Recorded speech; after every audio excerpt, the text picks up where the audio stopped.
Okay, we're in Galatians, and if you want proof, well, it's not really proof. You have to believe it.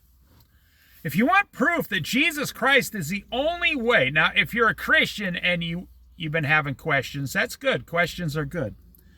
If you're a Christian and you want undeniable proof that Jesus Christ is the only way to heaven, God said, "This is my only begotten Son." Jesus was the only one who died on the cross and shed his blood. Only the blood of Christ can redeem your sins and wash them away and cast them into the sea and remember them no more, says God. But here, the book of Galatians, chapter 1, from verse 6 to verse 10. No other gospel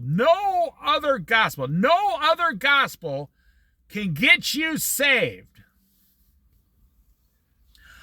I am astonished that you are so quickly deserting the one who called you to live in the grace of Christ and are turning to a different gospel, which is really no gospel at all. Well, let me say here, you're turning to false gods, America, which is not really gods at all. They're just false. They're fake. They're not real.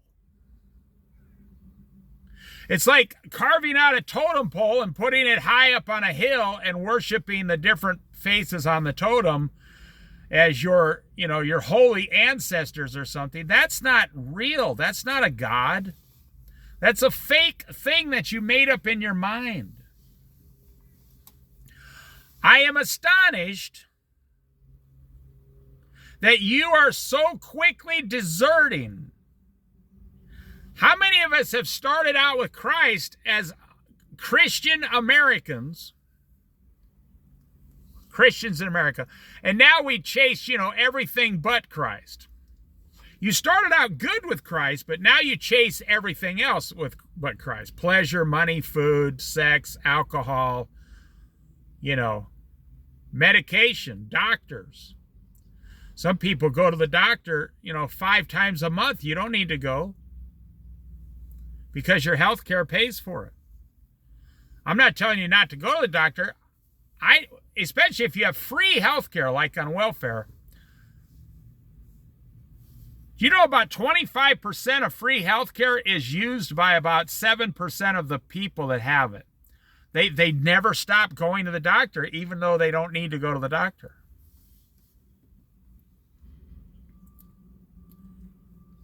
I went to a doctor last time and, regular checkup or whatever. And he did this test that said everything on me was perfectly 100% fine. But he asked me if I wanted these other 2 tests also. And I said, well, how much? What are they going to do? He said, nothing really. He said, a lot of people want, all 3 tests. He said, but the first test tells the same as the second and third test. I said, well, no, then I don't need it. He said, that's good. He says, if you want it, we'll do it. He says, I have to offer it. But I said, how much do you think those are? He says, oh, I wouldn't know. He says, the office he said, that's between your insurance guy. He says, I'm sure that each of those tests is like $1,000 each. But if you have insurance, you'd only have to pay, $50 or whatever. I said, yeah, but it's the principle of it. He said, yeah. I said, you need the test or you don't need the test. Do you know that's why healthcare is so cheap, like in Europe and Canada? Because they only offer 2 or 3 things. In America, they offer 19 different solutions. But 18 of them are almost identical to all the other ones. Now, I heard a story about this. In Europe, that's why healthcare is so inexpensive, and the government can afford it because the government says we're only going to pay for these 3 or 4 things and you're done. because that would cover everything, 99% of everything anyway. Well, here you're doing the same thing with Jesus. You want Jesus because you know as a Christian, oh, you can't go to heaven without Jesus. You know that. Boy, that's in your heart. That's stamped in your heart. You can't go to heaven without Jesus Christ. And you better have Jesus before you die, or you'll be in hell for all eternity. You know that as a Christian. You're 100% convinced of that. But now you want the secondary Jesus, the third Jesus, the fourth Jesus, the extra tests like at the doctor's office. Now, these weren't solutions at the doctor's office. These were just tests. Like a lot of people go to the doctor and they say, yeah, you got such and such, you're sick. We got to start therapy. And they go, I need a second and third test.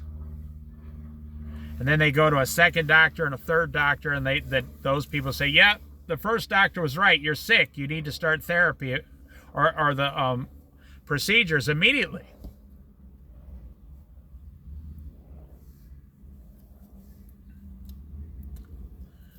The same thing here with Jesus. I am astonished that you are so quickly deserting or abandoning the one who called you to live in the grace of Jesus, of Christ, and are turning to a different gospel, which is really no gospel at all. Well, I'm turning to Jesus plus TV. But TV can't get you to heaven. Yeah, but come on, man. I'm just trying to have a little bit of enjoyment after I get off my job that I hate. Well, let me tell you something that might shock you. You can come home and enjoy your family, the Bible study, and the Lord. You can enjoy praying. You can enjoy exercising. You can enjoy riding bicycles around the street. You don't have to turn on a TV to get rid of your work stress. And by the way, if you really hate your job, how close are you to Jesus?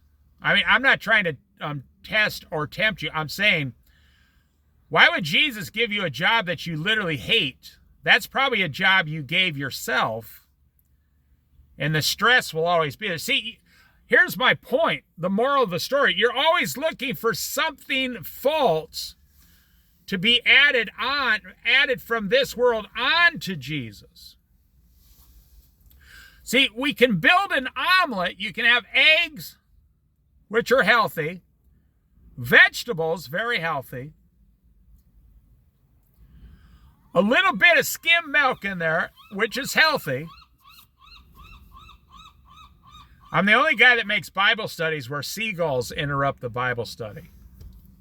I got seagulls interrupting my Bible study. I bet I'm the only guy in the entire world on YouTube that makes Bible studies with seagulls in the background.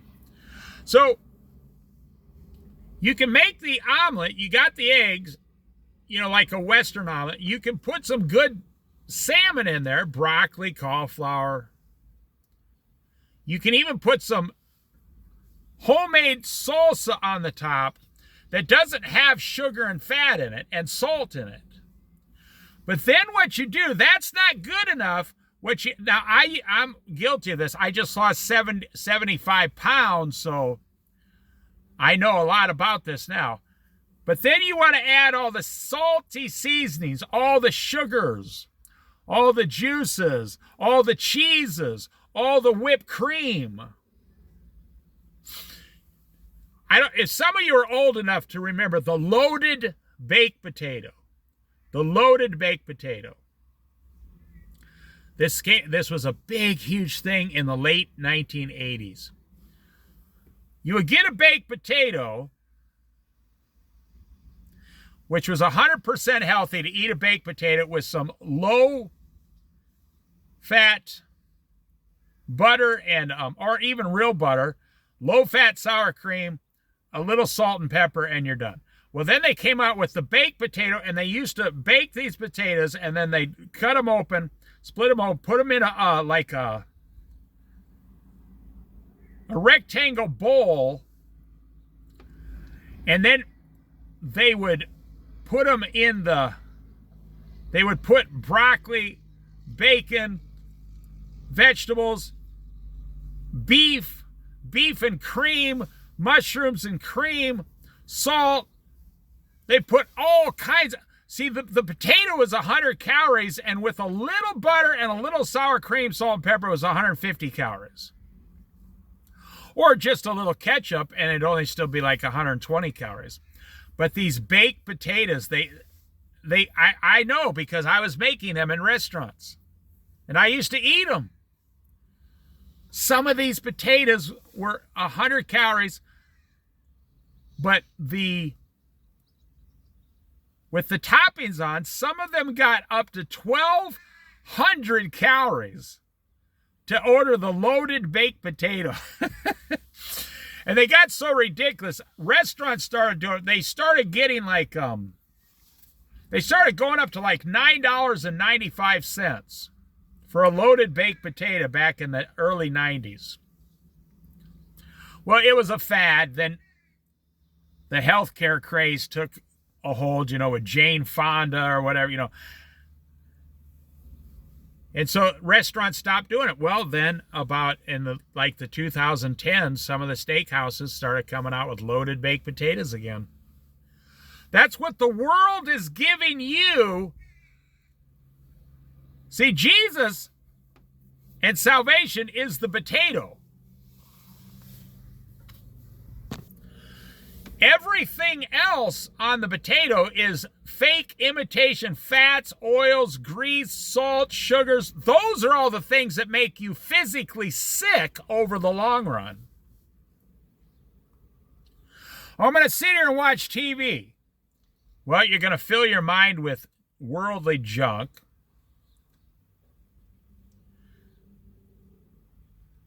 I feel so sorry for young people today because they stare at the computer. They stare at their cell phone. They don't have computers. They stare at their cell phone 9 hours a day. And I was in the store recently, and there was this grandmother, the mother, and the granddaughter who was about 19 years old. Maybe she was only 17.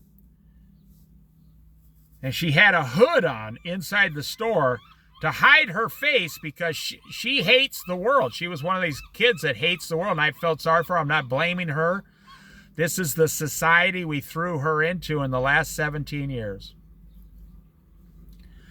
And when someone's on one side of the aisle and they're on the other side of the aisle, and I'm like 15 foot behind them, just patiently waiting until someone moves, and then I'll go by. I'm not doing it. I'm just standing there, smiling. This young girl turns around and looks at me and was completely distraught. Why was I standing there behind her and looking in her direction? And, I see this everywhere I go with young people. And I'm not blaming them. I believe we have hooked our children's minds up to computers and the internet for 20 years. And this is the end result of it. And the grandmother looks at me and smiles and looks at her granddaughter and says, "Oh, it's okay, honey. He's just waiting to get by. It's no big deal." And the girl turns around and adjusts her hood so I couldn't see her. She wasn't mentally handicapped or nothing. She was a normal child in the 12th grade. And I'm telling you, verse number 6, I am astonished. That's what I'm telling you. I'm astonished by the things we're doing to this world. But I'm not really surprised or shocked because, this is what they did before Noah's Ark. This is what they did in Sodom and Gomorrah. This is what they did in the land when the Jews went over and took the land of milk and honey over. This is what they did. They used to throw their own children into a fire, their firstborn children, to sacrifice to false gods. Everything is right here from verse 6 to 11. I am astonished that you are so quickly deserting the one, the Savior, who called you to live in the grace You're not saved by works. You're saved by grace and grace only. You are saved by the grace and mercy of Jesus Christ and nothing else. That's why people say you need to be saved and baptized and then do works to be saved. You need to do all three of those things. No, you don't need to be baptized. You do not need to be baptized to be saved. You do not need works to be saved. In fact, you'd just be serving a false Jesus like the Jehovah Witnesses and the Mormons. God made it very clear. This is my only son. Believe upon him, and you shall be saved. That's it. There's only one way, Jesus Christ, because when you really get into understanding it, you really truly understand that Jesus is God. So that means a piece of God came down in the form of Jesus Christ to save us.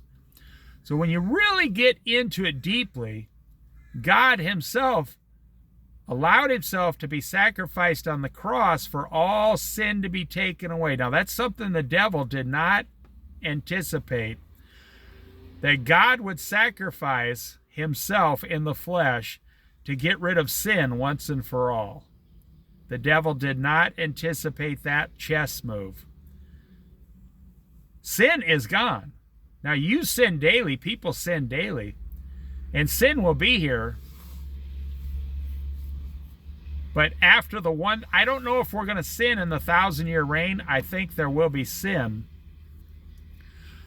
Not by us. We will have been raptured in perfect bodies. We will reign with Christ for 1,000 years. But there will be other people on the earth that are being born and stuff for 1,000 years. They might sin. But I don't know, because the devil is inside. He's chained for 1,000 years, and then he's let loose. But what I'm saying is, I'm talking about the imitation. You're accepting an imitation God. I am astonished that you are so quickly deserting the one who called you to live in the grace of Christ and are turning to a different gospel, which is really no gospel at all. Evidently, some people are throwing you into confusion and trying to pervert the gospel of Christ. Okay, listen. Evidently, some people, think about 2025, some internet, some TV, some pornography, some alcohol, some drugs, some profanity, some bad jobs. You ever play connect the dots when you were a kid, on a piece of paper? Or a maze that you would and some of those mazes were like trick mazes where you could never get out, or the dots would never really make anything. They were trick games. Well, that's what the world is. It has tricked you into thinking you're getting ahead and you're going to prosper. Evidently, some people are throwing you into confusion and are trying to pervert the gospel of Christ. Now listen, you think the world's against you. That's actually not true. The world could care less about you. You are just a pawn on a chessboard between the devil and God. Now, God is not playing the game. That's not what I'm saying. I'm saying the devil is still trying to, you can't even believe this is true, but he's still trying to overthrow God and become God. He's still trying to do it. Now, he's not allowed to. No one can overthrow God. God is all powerful. In the Battle of Armageddon, there will be a 200 million man army, and Christ will speak a few words and they will all be destroyed. That's how powerful. You see, God is in charge of all the elements. In anything, the water, the elements, the molecules, the chemicals. He's in charge of everything. He's in charge of things we've never even seen. The world is using you to what? Pervert the gospel of Christ. So when you look at pornography, The devil is using you to pervert the gospel, not pervert the pornography, to pervert the gospel. Whatever the gospel says don't do, the world says go ahead and do. God said, do not eat the fruit in the tree of the center of the garden. And the devil told Eve, oh, you can eat it. You'll be just fine. You'll live forever. If you want to understand a really important part of Christianity, whatever God said in the Bible, the devil does the complete opposite. You just think about it. You don't understand this because you don't read the Bible constantly. They're not here.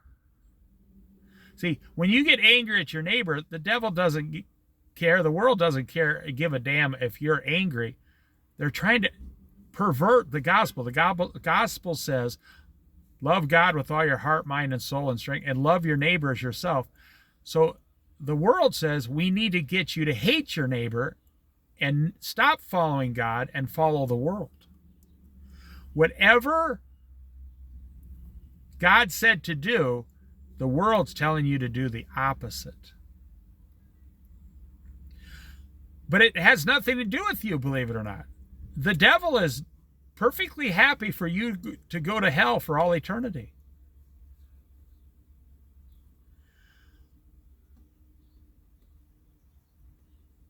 They're throwing you into confusion to pervert the gospel of Christ. That's it. This is after the cross. This is, 20, 30, 40, 50 years after Jesus went to heaven. These books were being written. This is what, that's all they got left. Jesus killed sin. He got rid of death for all eternity. You will not die. You will go to heaven or you will go to hell. And currently, 75% of the world, 8 billion people, are headed to hell now. It might actually be more, but 2 billion people claim Jesus Christ. So I'm just going by the numbers. 75% of the population on earth, all the problems they go through, have nothing to do with that. It's to pervert the gospel. That's why Joseph Smith, the Mormon, he perverted the gospel by making his own gospel. The Jehovah's Witnesses believe in works. You have to work your way to heaven. They do not believe in just grace alone will get you to heaven.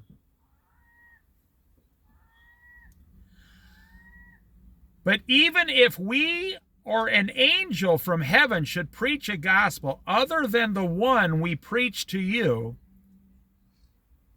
let them be under God's curse. 75% of the world is under the curse of God because they refuse to follow God. You go back up. They have deserted the gospel, and they are turning to false gospels, which are really no gospels at all.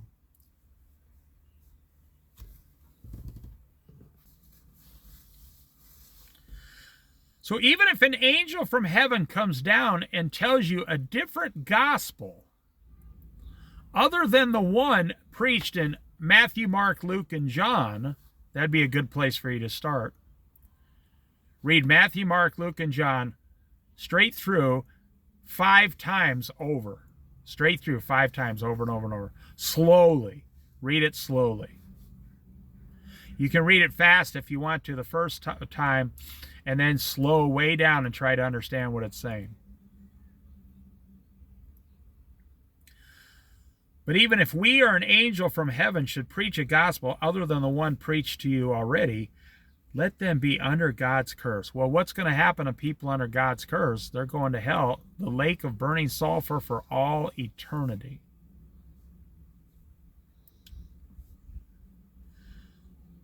As we have already said,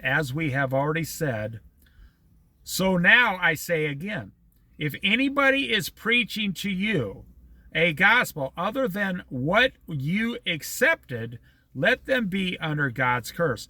He says it twice. You're going to hell if you're not saved through Jesus Christ only. And what is the gospel that was preached?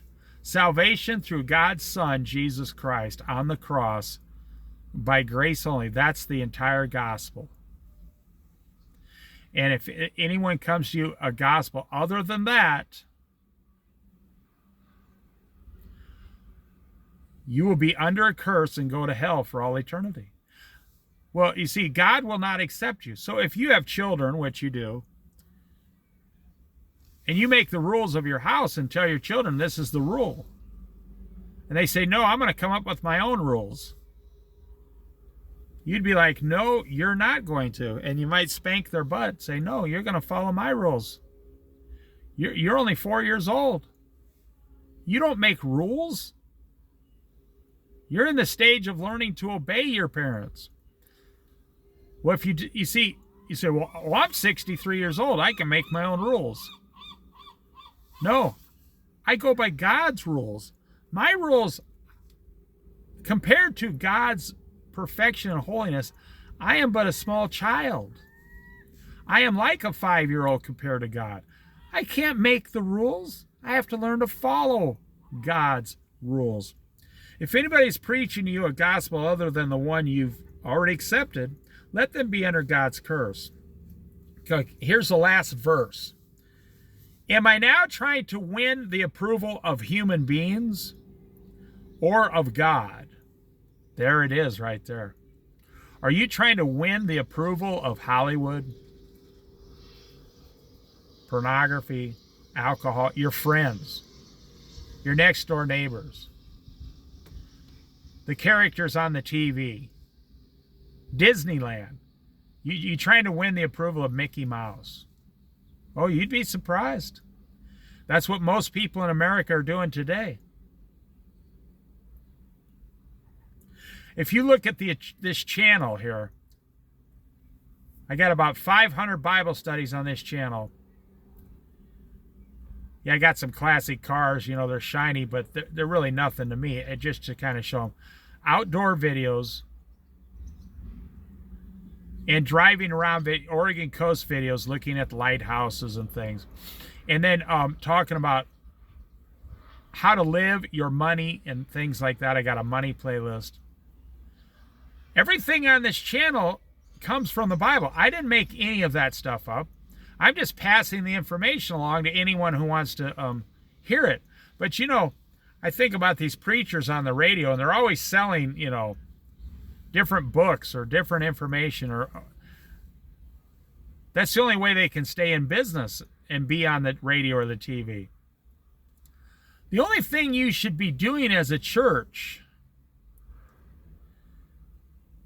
is giving everyone in the church a free Bible. Go around to the neighborhoods, invite them to church to come and get a free Bible. A free King James if you want, New King James Version, NIV, New International Version if you want. Yeah, I don't even care if you go the American Standard Translation, New American Standard Translation. Get a Bible as close to the original into the hands of people in your community. And that's the gospel right there. I'm not going to get credit in heaven for all the food I ate, or all the movies I watched, or all the times I went fishing, or all the time, you know. No, you're not going to get credit for it. You're going to get credit for telling people about Jesus Christ. Am I now trying to win the approval of human beings or of God? Or am I trying to please people? If I were still trying to please people, I would not be a servant of Christ. Boy, circle that. It just said you cannot be a servant of Christ and try to please people at the same time. If I were trying to please people, I would not be a servant of Jesus Christ. Wow. So if the Apostle John says that, that means if you're trying to please people, you're not serving Christ. I didn't say you weren't a believer. I didn't say you weren't going to heaven. I said you stopped serving. What are you doing there? Are you serving Christ every day, or are you serving the world? Most of you are serving the world, like 80% of you are serving the world. 15% of you serve Christ every day. But 5% of you, the worst of all, you serve yourselves only. You're not worried about Christ and you're not worried about the world. You just want what, look at that beautiful white crane going there. You just want what you want. You just want what you want. You don't care what God says. You don't care what the world says. You just live in your own world. You created your, that's why the world says, make your own goals, make your own dreams. Because they're trying to pervert the gospel of Jesus Christ. God has already laid out what you're supposed to do, and if you pray, he'll give you special gifts. Yeah, but the world says I'll get special gifts if I become a day trader, if I open a business, if I do this, this, or that. I heard a preacher on the radio say, and I've said it many times on this, I've said it many, many times on these Bible studies. The worst position any human that ever born will be in. You've worked 70 hours a week making millions of dollars in this world, but you never got any time off. And you had medical problems and you suffered greatly. Maybe you were married 2 or 3 or 4 times. Maybe you lost everything and started over. You genuinely gave every single thing you had to this world. And you lived to be 80 years old, and you worked and you never were able to enjoy any of it, because the gospel is very clear. It says, God says, I will not allow you to enjoy it because you did not follow me. I will not allow you to enjoy it. And then you die, you never had Christ, and you spend eternity in hell. The worst existence you could ever have is going from suffering in this world to suffering for all eternity in hell, in the lake of burning sulfur. And you say, well, why would God allow that? Well, no, God did not allow it. You did. God told you how to get to heaven. Believe upon my Son, Jesus Christ, and you shall be saved. It's that simple. Do not pervert the gospel. Do not pervert the gospel. Do not allow the devil a foothold in your life. Kind of like the old Fuller brush salesman going door to door. If you close the door, he'd put his, that's why they had those steel-toed shoes. He'd put his shoe in your door and say, excuse me, I didn't tell you about our 25% off. And you go, oh, well, okay.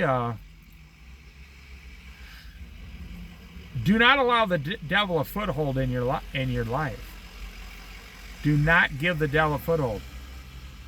Resist him through the gospel of Jesus Christ, and he will flee. You can't resist him on your own. You can just preach the gospel, and evil will flee out of your life. So I'm done there. You're perverting the gospel of Jesus Christ in today's society. God wants you to eat a baked potato and have a nice baked potato, but he doesn't want you to have a loaded baked potato because it's not healthy for you. I recently lost 75 pounds. I gave up all sugar, all salt, any kind of creams, ketchups, anything like that. Gave it all up. And I'm healthier. I lost 75 pounds. When I get out of my car to walk in the store, man, I got a bounce to me. I'm 63 years old. I feel light. I walk upstairs now. I don't get exhausted. I mean, I got off the floor the other day from sitting down without the use of my hands or arms. I just sat straight up with my legs only.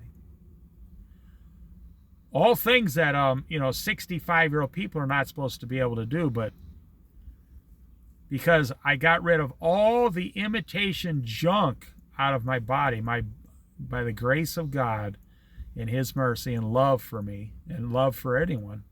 Anyone can do it. He allowed my body to completely heal itself back up, and I'm down 75 pounds. So here we learn, you're following imitation gods that aren't gods at all. You're following the world. You're trying to pervert the gospel by adding to it or subtracting from it. And by the way, God is very, very protective of his gospel. It says in the last chapter of Revelation, anyone who adds to this book or anyone who takes away from this book, all the plagues of this book will be added to them on their head. And that's what we're seeing here. Let them be under God's curse if you add anything to it or subtract anything away from it. One of the most common ones is, am I allowed to drink? Well, God would say, it's not healthy for you to drink. But am I allowed to?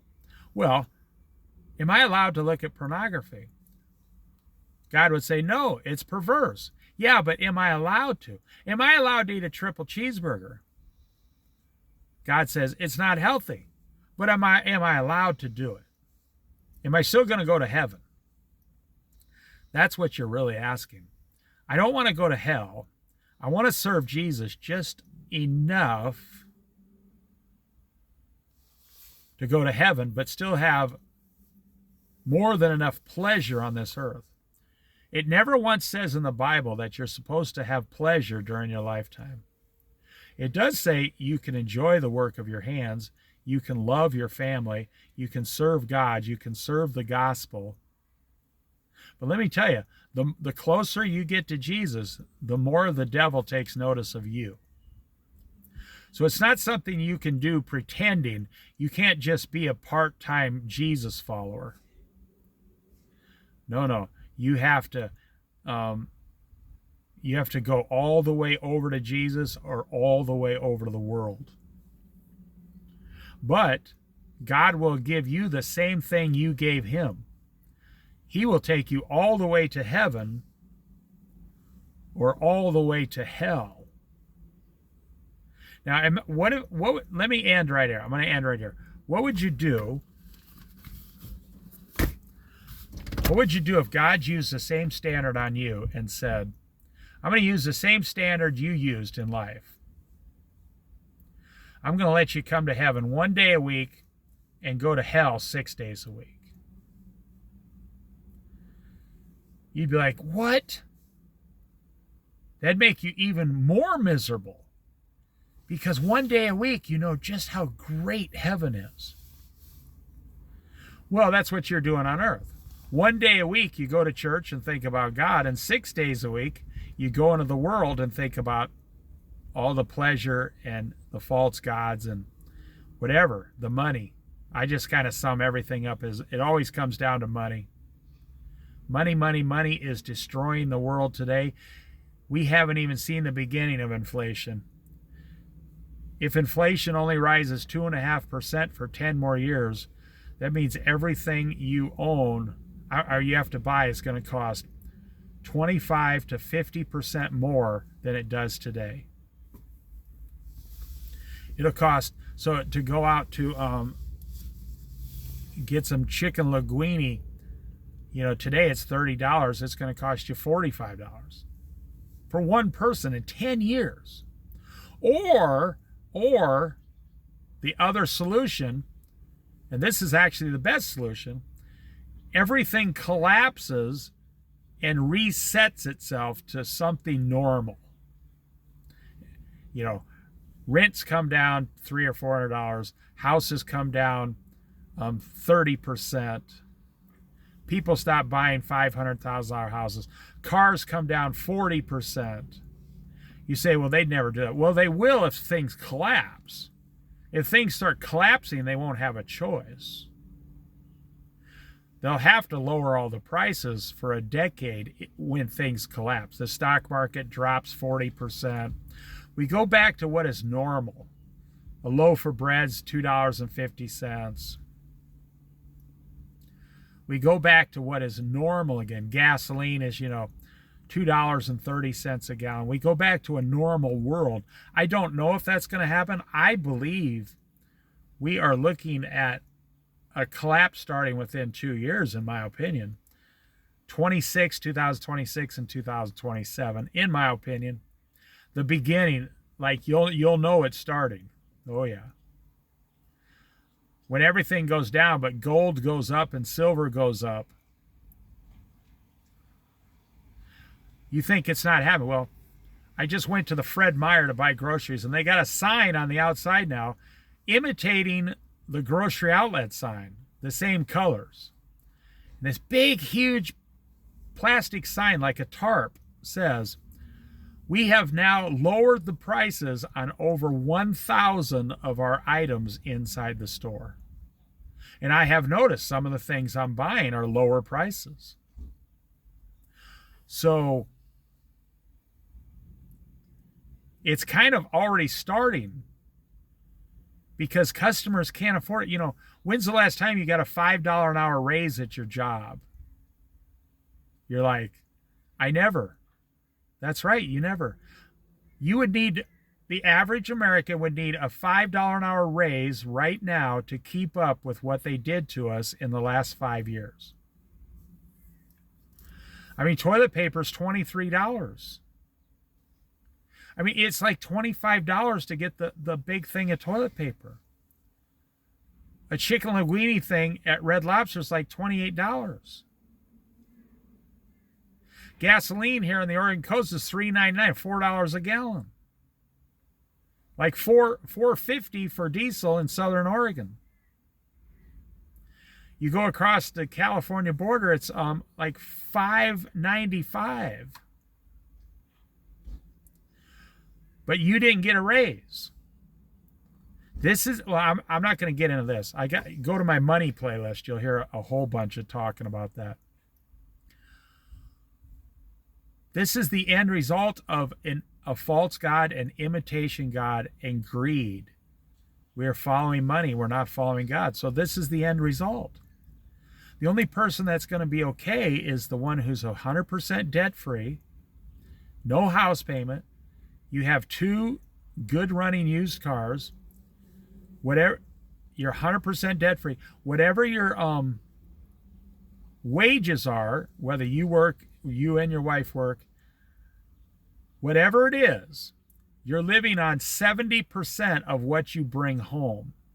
Or, if things get real bad, one of you could quit your job and you'd still be able to survive on 90% of one income. You'd still make it.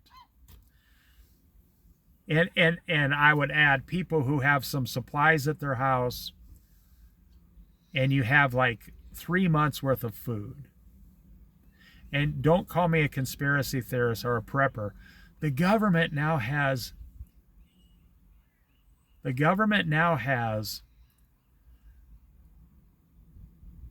ads on the radio and the TV. Get 30 days worth of supplies in your house.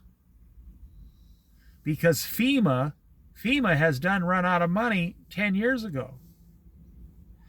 So when the government's telling you, I think one day we're going to get to the point where there's going to be ads on the TV and the radio that says, okay, we've tried everything else. The government's going to put out a public service bulletin. We've tried everything else. So now we're suggesting to open your Bibles and start praying again. Because we don't have any solutions. But 95% of you, God bless you, this includes Christians, 95% of you do absolutely nothing and you live paycheck to paycheck. There's a lot of words, there's a lot of talk, but there's no action. There's very little action. You all claim you're going to do stuff, but you're not actually doing the stuff you say you're going to do. And it's not going to harm me. I mean, I don't live with you. I don't count on you to give me my beans and weenies and my grilled cheese sandwiches. No. Oh, that's right. I don't eat that anymore. I don't count on, no. A lot of Christians will be okay, but 70-80% of them will not be okay. You will start losing things. If we start going into a major collapse like a Great Depression, what are they going to do? Print money? That makes the money less valuable. That's what they did during the Great Depression. They just started printing money. That's what they did during the Great Recession of 2008. They started printing money. That's what they did during coronavirus. They started printing money. You know, look around. China is almost bankrupt. You know, China has 400 million baby boomers coming in 20 years. We have 70 million. They have 400 million. 1/3 of their entire population. They don't know what they're going to do. But you ever notice, like the Bible says, we always seem to have more than enough money for worldwide militaries. We always have trillions and trillions of dollars for military. But no one's investing into gardening or food. So I ramble on. I'm just saying it's all part of the imitation Christ. You're following an imitation Christ, and one day the door is going to shut. And I'm not talking about the salvation door. I'm talking about the economic door. One day that door is going to shut. I hope it's after I'm raptured. I hope it's after all of you believers are raptured. But you're not guaranteed that. I mean, look at the earthquake they just had in Russia. Then they had a volcano. Then they had like several earthquakes in the Northeast. These aren't normal things. The Bible talks about these things. The Bible says in the last days, a quart of barley will be a day's wages. So that would be $120 for a quart of barley today. If you wanted to buy a quart of barley, when it really takes off, it's going to cost you $120. Wow. That's when everything collapses. And the only people that will be doing good are people who prepared well in advance and people who have some hidden gold and silver somewhere.